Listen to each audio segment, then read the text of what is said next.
I mean, this also stems from the fact that Uhuru promised that Standard 1 pupils will all get laptops. Yes. And teachers are arguing, why don't you shelve part of that money into what we are actually trying to fight for?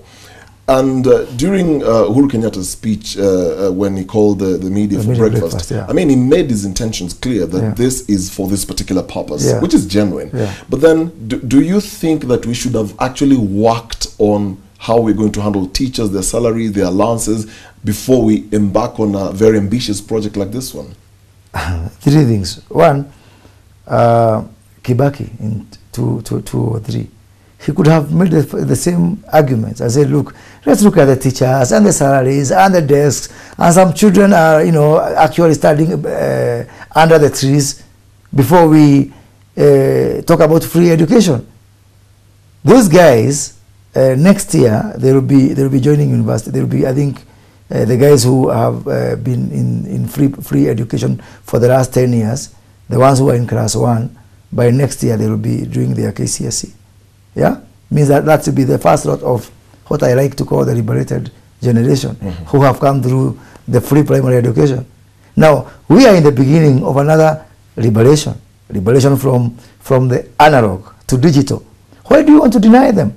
What about if someone had denied for the same argument the guys, the kids who went in class 1 in 2003 with free primary education, who are going to graduate all the way through primary and through secondary next year, having not paid tuition fees in primary? Yeah. So these things you have to do it for the for posterity. You have to really look at the horizon. You have to ask yourself whether do you want to sacrifice the future generation because of the experiences of the current generation? That's one. The second thing is that why stop such a project because of teachers? By the way, we have got people want more money. Everybody wants more money in this country. Teachers want more money. Doctors want more money. The police want more money. Yes. By the way, if you don't go to school, you'll just live a very ignorant life. Yeah? But if if you're not treated by a doctor, you'll die. So tell me, even in terms of priority, would you give the teacher or the doctor? I'm not saying there's one important more than the other. What I'm saying is we have to look at this holistic issue of the wage bill in this country. And taking your word, looking at this thing in a holistic manner, don't you think there should have been perhaps a framework that would have taken time on how this was going to be implemented? Because we know the history of this country. When we have such projects, they sometimes end up becoming cash cows. Is this going to be one of them? You know, you have to look at the bigger goal of how it's being implemented, why it is being implemented. Because again, it's because of the confrontational nature of we have come from through the Grand Coalition government, that you always look at the how before you look at the why. You know, it behoves us, and we owe it to the future generation that we look at the bigger ideal, which is the why. Now, having said that, then the issue of how the project will be implemented is within the framework of any other government project. Don't we have public procurement rules? Don't we have procedures for quality, for price, for time, like any other project that we have in government? Why do we think that this project will be prone to abuse and not another project that was implemented by government? If we are looking at the issue of probity and transparency, why can't we look at it from everything? Why do we think that this one will be prone to abuse and not, for example, buying medicine for government hospitals? It is all resources being peddled to stop history from happening. Because when this project happens, history will be in the making. So we don't expect any scandals? We don't expect any scandals more than we would expect from any other project. And we should not have any scandal in any project.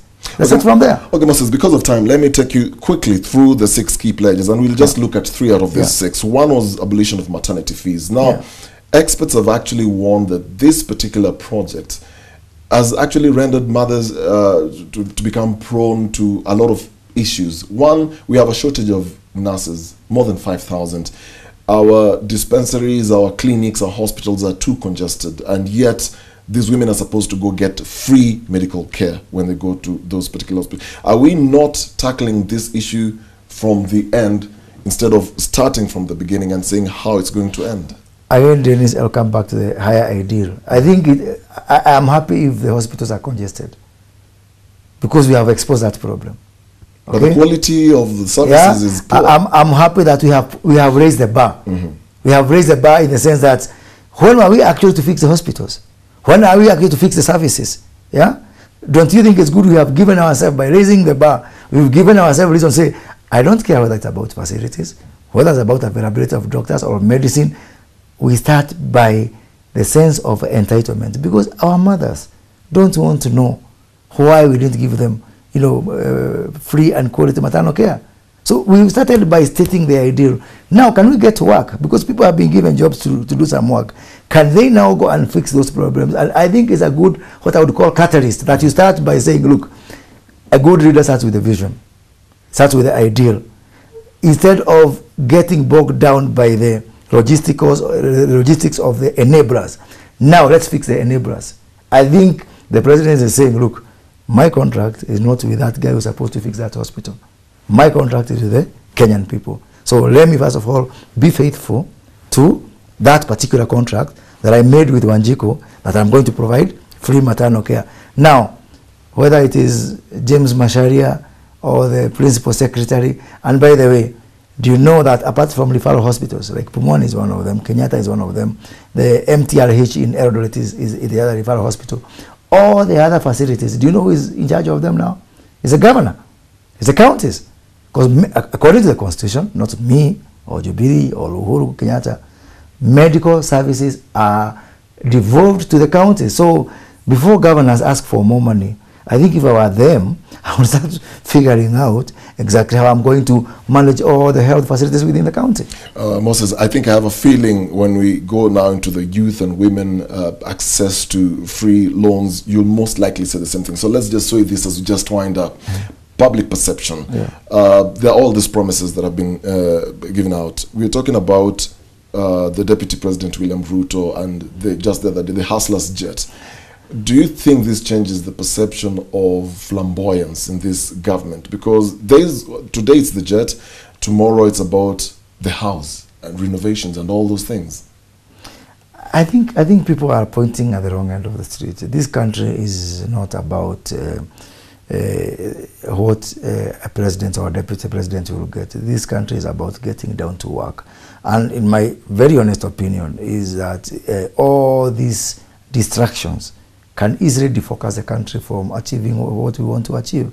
I think I see bigger problems than the Hustlers Jet. Okay? I see the problem of giving young people jobs in this country. Whether we have got a Hustlers Jet or no Hustlers Jet. So you're not worried about lavish spending by the government? Not lavish spending, really. I'm just saying if a government official is entitled to something, just like teachers would say they are entitled, why do you want teachers to say they are entitled to more salary and not to somebody who has a job description? Even a deputy president has a job description. So let's graduate from that and actually focus on the bigger and urgent and burning need to actually build this economy, to provide more opportunities. I would want everybody to have a Hustlers Jet, not just the deputy president. That will come when we get down to work. Well said, Moses. I hope to get one too. Thank you. Thank you for making time. Thank you.